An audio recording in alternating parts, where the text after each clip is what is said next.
जिस वक्त का सभी को इंतजार है, क्या वो समय आ चुका है? एक हफ्ते से पूरा देश पहलगाम में आतंकी हमले की तस्वीरें देखकर विचलित हो रहा है, गुस्से में है। पूरे देश का खून खौल रहा है और हर तरफ से सबक सिखाने की आवाज बुलंद हो रही है। तो क्या वो समय, वो वक्त आ गया है? मोदी सरकार बड़ी तैयारी में दिख रही है। 4 बड़ी बैठकें हो चुकी हैं और अब 4 बजे बड़े ऐलान का इंतजार हो रहा है। कल एक और बड़ी और अहम बैठक हुई, तीनों ही सेनाध्यक्षों से पीएम मोदी मिले और आज 4 बड़ी बैठकें। तो क्या बड़ा एक्शन होने वाला है?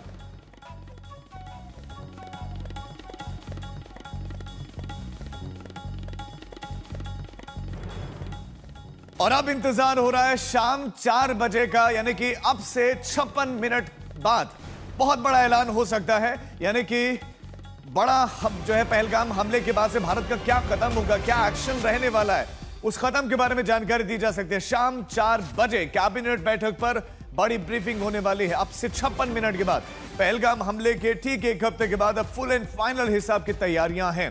एक के बाद एक 4 बड़ी बैठकें हो चुके हैं। सीसीएस, सीसीपीए, इसके साथ साथ सीएसी और कैबिनेट की बैठक हो चुकी है। 4 बड़ी बैठकें हुई और सूत्रों के मुताबिक CCS cabinet committee on security की बैठक में जम्मू कश्मीर के हालात पर चर्चा हुई है।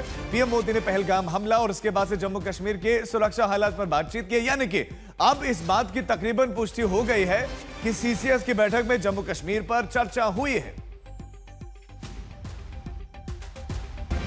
इसी खबर पर डिटेल्स के साथ हमारे संवाददाता अशोक सिंघल हमारे साथ जुड़ गए हैं। अशोक, 4 बड़ी बैठकें और शाम 4 बजे का इंतजार, क्या एक्सपेक्ट करें? सूत्रों के हवाले से क्या जानकारी मिल रही है? देखिए, जो हालात बने हुए हैं भारत और पाकिस्तान के बीच में, उसको देखते हुए तमाम सिक्योरिटी के रिव्यू किए गए हैं और अपडेट लिया गया है। कल भी प्राइम मिनिस्टर ने शाम को जो बैठक बुलाई थी उसमें तमाम राजनाथ सिंह हो, एनएसए और तीनों चीफ थे, और आज भी जो सीसीएस बुलाई गई है उसमें तमाम चीज़ों को लेकर के जो हालात हैं एलओसी पे, बॉर्डर्स पे, और जो डिप्लोमेटिक कूटनीतिक निर्णय लिए गए थे पिछली सीसीएस में, उसके बाद ये सीसीएस हुई है, उसके बाद से दूसरी सीसीएस है, तो उसके बाद क्या इम्पैक्ट हुआ, तमाम चीज़ों को लेकर आंकलन किया गया। जो निर्णय लिए गए थे उसका क्या असर है, तमाम चीज़ों का आंकलन आज सीसीएस बैठक में किया गया और पहलगाम इंसिडेंट के बाद के हालात का जायजा लिया गया। लेकिन इतना जरूर है, कल प्रधानमंत्री ने आर्मी को कहा था कि आर्मी को खुली छूट दी थी, वो टारगेट फिक्स करें, समय निर्धारित करें, उन पे पूरा भरोसा है। और ये इतना जरूर है कि ये जो बैठकें हो रही हैं लगातार, आज 4 बड़ी महत्वपूर्ण बैठकें थी। पहलगाम के बाद भी ये पहली जो आज कैबिनेट की बैठक हुई और उसके बाद सीसीपीए की बैठक हुई, पॉलिटिकल अफेयर्स कमेटी की। तमाम बैठकें बड़ी महत्वपूर्ण मानी जा रही हैं, लेकिन कहीं ना कहीं जो सीसीएस है, पॉलिटिकल अफेयर्स है, इसको काफ़ी उसमें देखा जा रहा है कि जो घटनाक्रम हुआ है भारत और पाकिस्तान के बीच पिछले पहलगांव के बाद और सीसीएस के बैठ, उसको देखते हुए इस पर तमाम चर्चा की गई है और खास तौर से सीसीएस में रिव्यू किया गया है हालात को देखते हुए। और सरकार ये निर्णय कर चुकी है, ये फैसला कर चुकी है, ये मन बना चुकी है कि सबक सिखाना है आतंकियों को और उनके आकाओं को। लेकिन सबक कब सिखाना होगा, समय और टारगेट, जैसा मैंने कहा कि आर्मी के ऊपर छोड़ दिया, आर्मी डिसाइड करेगी।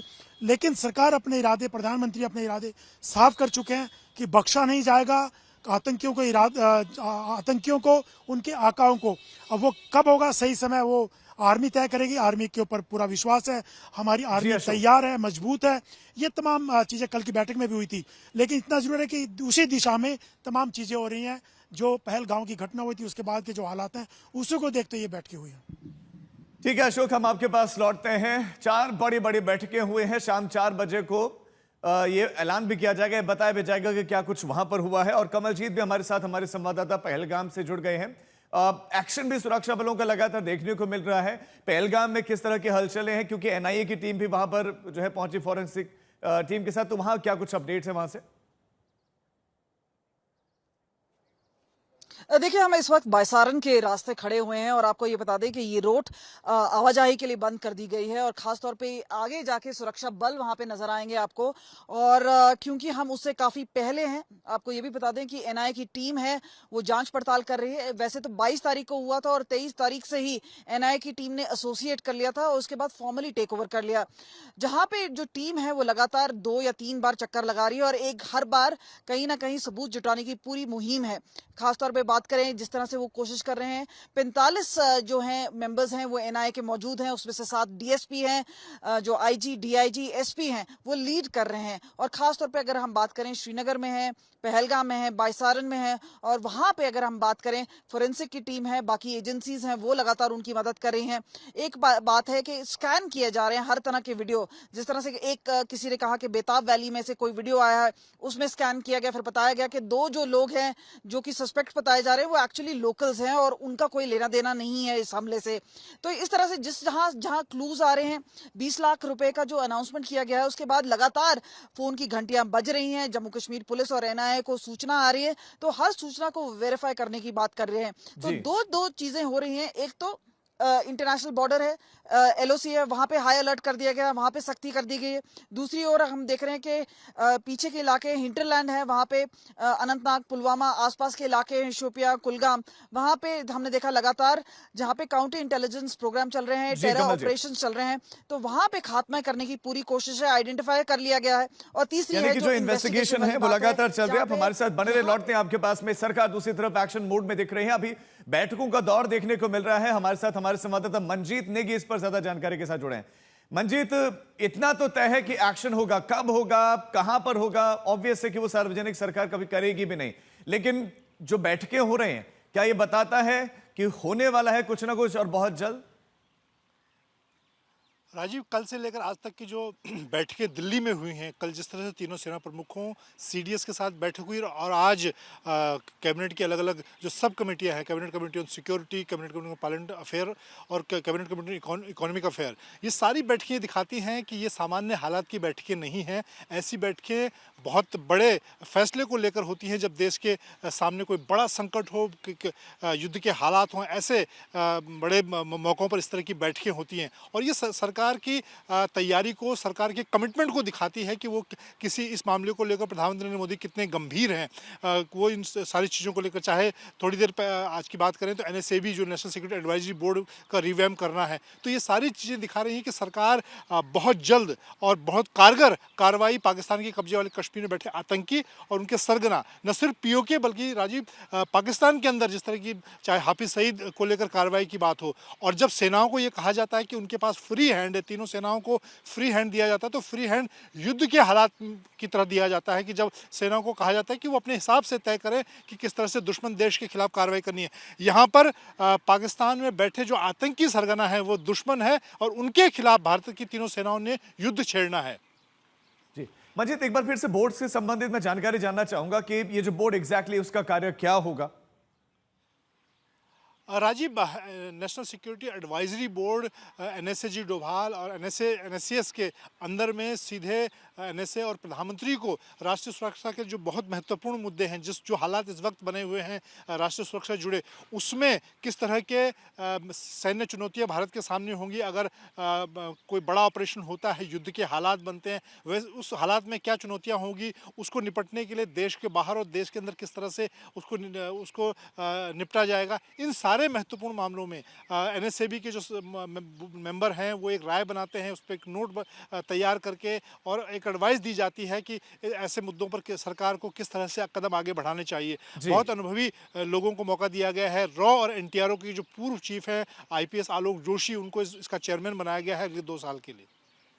आप हमारे साथ बने रहे, लौटते हम आपके पास में। भारत एक्शन मोड में है, बैठकों का दौर चल रहा है, तो दूसरी तरफ पाकिस्तान की नींद उड़ी हुई है।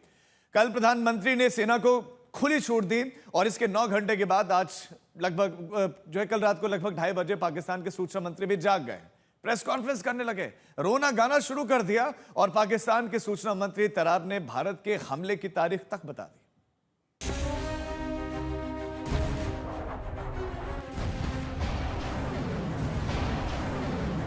इन्होंने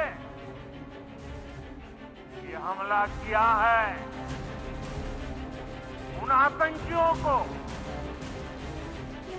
और इस हमले की साजिश रचने वालों को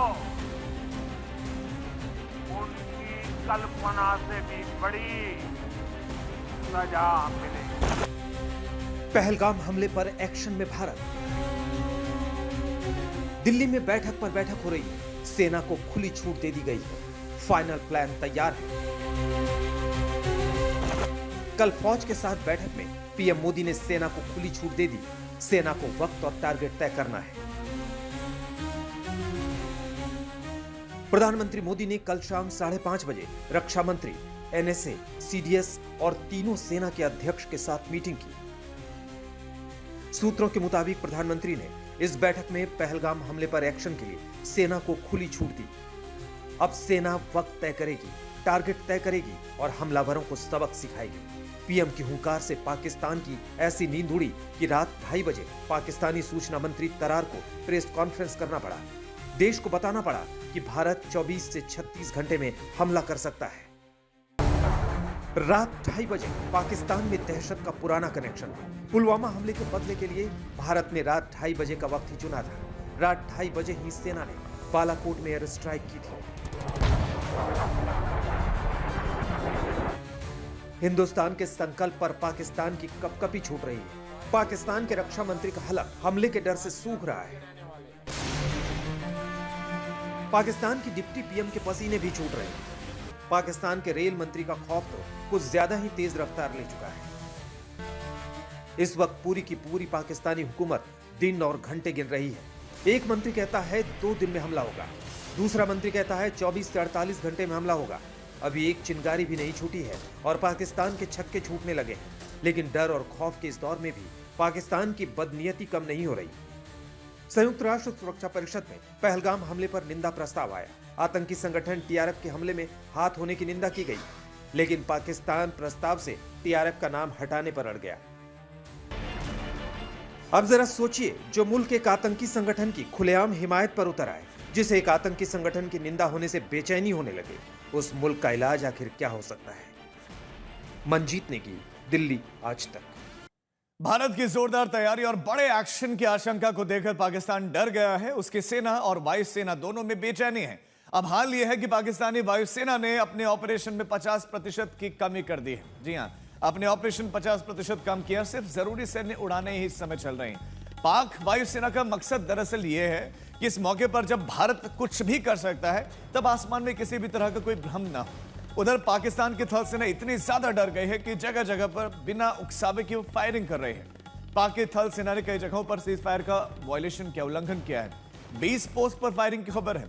और अब तो पाक ने एलओसी के साथ साथ इंटरनेशनल बॉर्डर पर भी अपनी तैनाती बढ़ाई और वहां पर भारत को निशाना बनाकर फायरिंग की गई है। हालांकि हर जगह पर मुंहतोड़ जवाब भारतीय सुरक्षा बलों ने उनको दिया है। मंजीत ने कि हमारे संवाददाता हमारे से जुड़े। मंजीत, जो 50% की कमी की गई है, इसका क्या इंपैक्ट है? क्यों ऐसा किया गया? पाकिस्तान की तरफ से 50% कमी है, वायुसेना उसकी मूवमेंट कम है, ऐसा क्यों? देखिए राजीव, पाकिस्तान ने अपनी तीनों सेनाओं को इस वक्त हाई अलर्ट पर रख दिया है। न सिर्फ वायुसेना बल्कि अभी जो ताज़ा जानकारी उसके मुताबिक नौसेना के तमाम बड़े जो युद्धपोत हैं कराची और दूसरे समुद्री मोर्चे पर, उन्हें हार्बर से बाहर निकलकर बीच समंदर में जाने के लिए कहा गया है। अलर्ट रहने के लिए कहा गया है कि हार्बर छोड़कर वो समंदर में अपनी मूवमेंट करें, समंदर में अपनी तैनाती रखें। तो सभी युद्धपोत को समुद्र में तैनात कर दिया गया। इसके पीछे मकसद ये कि पाकिस्तान को इस बार लगता है कि हो सकता है कि बालाकोट एयर स्ट्राइक के बाद भारत इस बार नौसेना का इस्तेमाल करके मिसाइल या किसी दूसरे तरीके से पाकिस्तान पर हमला बोले। और इसी तरह से जहां तक पाकिस्तानी वायुसेना की बात है, उसने अपनी जो रेगुलर सॉर्टीज होती हैं, ट्रेनिंग सॉर्टीज होती हैं, उसमें बिल्कुल उसको आधा कर दिया है, जिससे कि आसमान में उनकी मूवमेंट कम रहे और भारत की तरफ से किसी भी संभावित हमले को लेकर कोई कंफ्यूजन ना हो। उसने अपने एयर डिफेंस को, radar system, anti radar system को एक्टिवेट किया है। दूसरी तरफ अगर सेना की बात करें तो सेना पिछले 4-5 दिनों में लगातार सरहद की तरफ उसके जो आर्टिलरी और बड़ी तोपखाने उनका मूवमेंट बढ़ा है। बहुत शुक्रिया मंजीत आपका इस तमाम जानकारी के लिए। और अब बड़ी खबर का रुख करते हैं। केंद्र सरकार ने राष्ट्रीय सुरक्षा सलाहकार बोर्ड का पुनर्गठन किया है।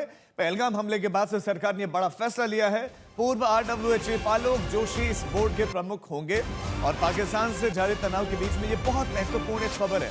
बहुत बड़ा ये फैसला है, पुनर्गठन राष्ट्रीय सुरक्षा सलाहकार बोर्ड का। आलोक जोशी के अलावा 6 सदस्य भी बोर्ड में होंगे, जिसमें 3 सैन्य पृष्ठभूमि से जुड़े हैं, जबकि 2 भारतीय पुलिस सेना से, जबकि 1 सदस्य विदेश सेवा से इसमें।